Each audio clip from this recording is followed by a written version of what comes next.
video to help you with the Excel Chapter 2 exam review.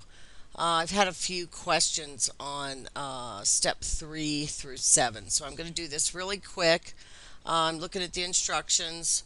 I want to first open the start file. This is my start file. I'm going to snap that over there so that I can follow these instructions right here. I'm going to save the file.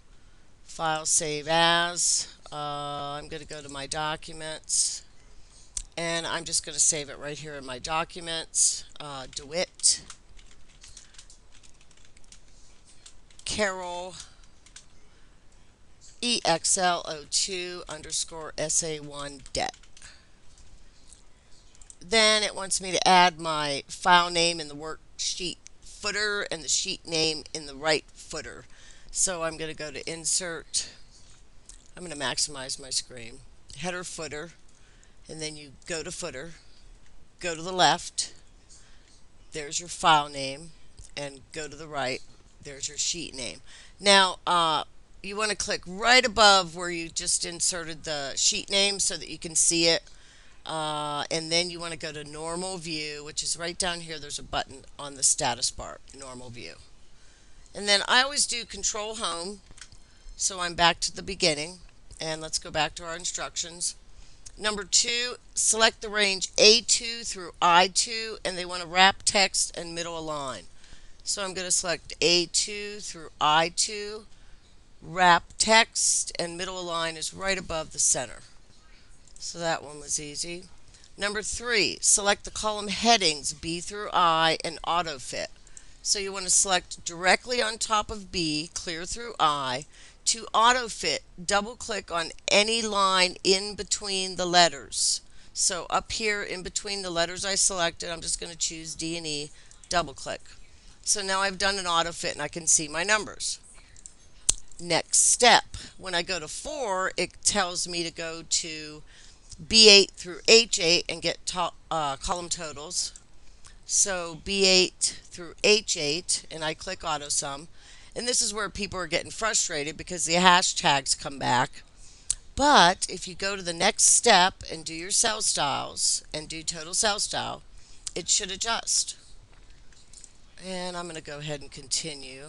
Number 5, select B3 through H8, B3 through H8, B3 through H8, and they want us to do no decimals. So I go up here in my number group on my home tab and I decrease the decimals. And I'm still looking good. I can still see my numbers.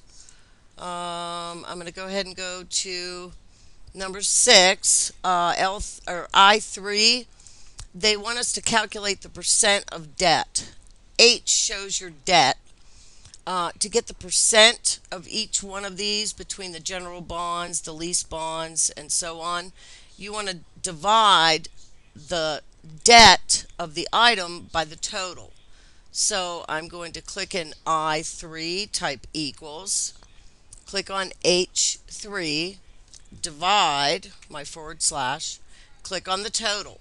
Now, in order to fill this formula that we are entering or creating, we want to make the total absolute. We want to make it an absolute reference because we want to divide the lease bonds debt by the total and the revenue bonds by the total and the loans by the total.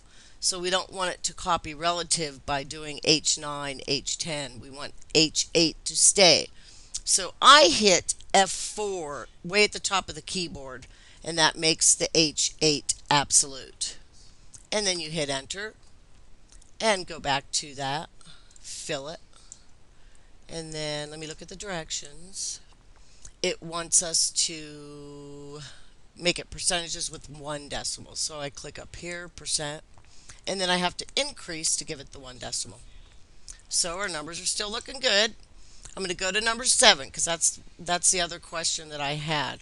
B10 through G10, you want to do the highest. Now you want to go to B10 and click on your function drop down up here by AutoSum. Choose max, and you only want to select everything above the total. You don't want that total included in your formula. hit enter, and then I go and do lowest next. So I click my drop down and I choose min, and I select everything but the total. And then average, I do my drop down, I choose average, and I select everything but the total, and then hit enter. And then here's what I do: I take all three and I fill it. And you want to fill it up through June. And there you go. My numbers are still looking good. Number 8 is doing a pie chart. I guess I'll go ahead and do 8 just to do the pie chart. You want to do A2 through A7 and H2 through H7. So A2 through, whoops, wrong way, A2 through A7. Hold down Control so that you can select H2 through H7. Then you go to your insert, find your pie. It's just the first one. And that pie, they want to move it to another sheet, and we're going to call it debt chart. So you want to move chart, the button's up here in your design tab. Move chart, click new sheet, and we're calling it debt chart. And we want to click OK. So now we have a great big nice worksheet with our pie chart on it.